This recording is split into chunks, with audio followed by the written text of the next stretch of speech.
আমার vice president করলো না মধু মধু মধুর জন্য এই জন্য আমি এটাই বলছি যে আমাদের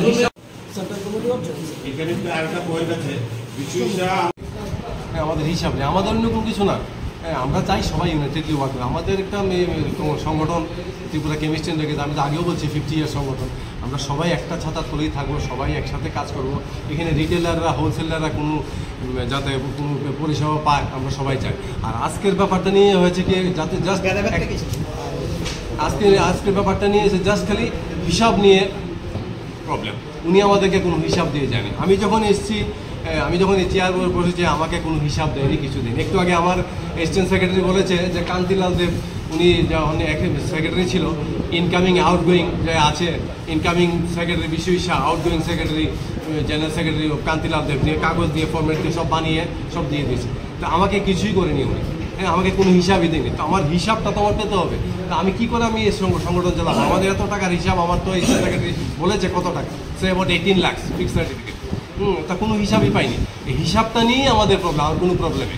আর মাঝখানে আরেকটা কথা বলি, যেটা আমাদের সদর সেক্রেটারিকে আমি 3টা চিঠি দিয়েছি, আমি টার্মিনেট করে দিয়েছি অলরেডি। কারণ আমার বলরাম পাল, যেটা বলরাম পাল ওদের সাথে এখন গিয়ে মিশেছে, যে আমার যে সদরের যে ট্রেজারার আছে অভিজিৎ রায়, উনি আমাকে চিঠি দিয়েছে আমাকে, যে ওই ব্যাপারটা নিয়ে, বলরামের পালের ব্যাপারটা নিয়ে, যে কোনো অ্যাকাউন্টসটা কিছুই দেয়নি আমাকে। আর আমি কী করে আমি আপনাকে সাবমিট করবো? তো উনি আমাকে চিঠি দিয়েছে। তো ওনাকে আমি একটু বলবো যে একটা আমার সদর একটু অ্যাকাউন্টসটা সম্বন্ধে একটু বলে দেখ। আর মেইন যেটা আমি ওই যে ট্রেড ইউনিয়নের জিনিসটা বললাম, যে সোসাইটি অ্যান্ড ট্রেড, হ্যাঁ, উই আর নট লেবার, আমরা কিন্তু মালিকানা সংগঠন। আর আরেকটা ইন্টারেস্টিং ব্যাপার হয়েছে গেছে, উনি কী করেছে, সোসাইটি একটা ট্রেড ইউনিয়নে গিয়ে রাত্রেবেলা আমাদের অফিসটা দেখিয়ে সেম নামে ত্রিপুরা কেমিস্ট্রি অ্যাসোসিয়েশন নামে রেজিস্ট্রেশন নিয়েছে। এরপর এটা আমরা গিয়ে অফিসে গিয়ে কমপ্লেন করার পরে ক্যান্সেল হয়েছে। আবার কি করেছে, আবার এই ট্রেড থেকেই ওরা অল ত্রিপুরা কেমিস্ট্রি রেজিস্ট্রেশন করেছে। মানে আমার অফিসটাই ও দেখি কত বড় ফ্রড সে, যে আমাদের অফিসটা দেখিয়ে রেজিস্ট্রেশন নিয়েছে।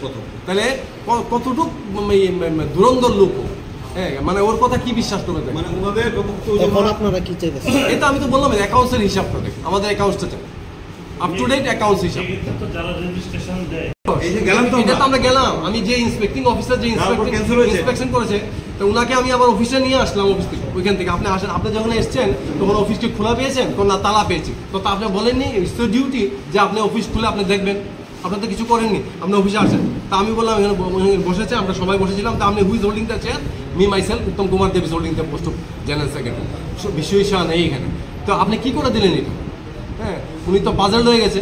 তারপরে কি করেছে, উনি এটাকে ক্যান্সেল করে কি করেছে, অল লাগিয়ে আবার দিয়ে দিয়েছে রেজিস্ট্রেশন। আমি জানি না ওনার কি, ওনার ইন্সপেক্টিং অফিসার, নাম বলবো না এখানে, পরে বলবো আমি, ওনার কি ইন্টারেস্ট আমি জানি না। উনি সেম নাম দিয়ে জাস্ট অল লাগিয়ে same registration number 729 number registration উনি দিয়ে দিয়েছে। এই দেখুন আমার কাছে একটা কাগজ আছে, এই দেখুন Tripura chemistry and drug association 729 number registration ট্রেডে। কিন্তু আবার কি করেছে, এই দেখেন অফিস, অপারেটিং অফিস, ওর দোকান দিয়েছে সেক্রেটারি, যে মানে হয়েছে সকল সেক্রেটারি, অর্চনা medical hall, Natun Nagar office, airport road, Agartala.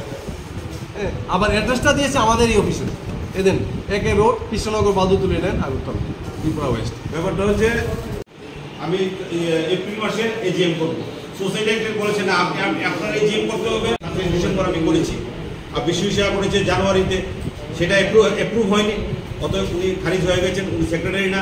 বড় কান্তিলাল দেব যাওয়ার সময় বিশ্ববিদ্যালয় সব কিছু বুঝাই দিয়ে গেছে, বিশ্ববিদ্যালয় কিন্তু যখন এই ত্রিপুরা কেমিস্ট্রি ছাড়ার পর নতুন সংগঠন অল ত্রিপুরা কেমিস্ট্রি করে, তখন কিন্তু আমাদের যে সম্পাদক কিছুই বুঝাই দেবে। তাহলে আমি কী করে বুঝবো 25 লাখ টাকা আছে কোথায়? উনি রিসিভ করে দেখান যে আমাদের সম্পাদককে বুঝিয়ে দিয়েছে 25 লাখ টাকা।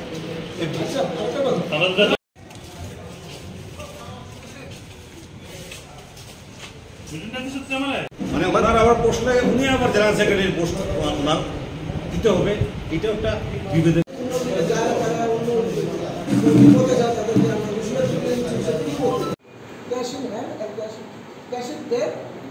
ক্যাশিং হ্যান্ড কত ছিল, কারণ তারা তখন হিসাব থেকে আমরা অ্যাজ পার ব্যাংক স্টেটমেন্ট অনুযায়ী আমরা কথা বলছি। ব্যাংক স্টেটমেন্ট থেকে আমরা নিয়েছি এবং চিঠি দিয়েছি পাননি। আপনি সদস্যদেরকে বিভ্রান্ত করছেন বলরাম বাবু।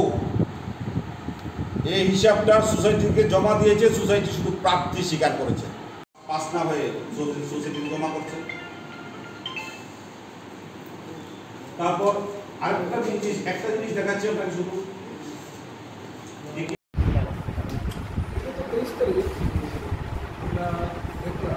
আপনাদের মাধ্যমে এই যে বিগত দিনে আমাদের উনি যে সময় দায়ভার গ্রহণ করেছিল, তখন বিগত দিনে কান্তিলাল দেব জেনারেল সেক্রেটারি ছিলেন। এই যে এটা কপি, কান্তিলাল দেব জেনারেল সেক্রেটারি হওয়ার পরে বিশ্বজিৎ শাহ হয়েছিল। এই যে কপিটার মধ্যে দুজনের সই থাকে এবং এক্সিস্টেন্স কী কী আছে ওরা সমস্ত কিছু দিয়ে দিচ্ছে। এটাই সিস্টেম। বিগত 50 বছর ধরে সংগঠন একের পর এক সেক্রেটারি চেঞ্জ হয়, এই সিস্টেমই চেঞ্জ আপ হয়।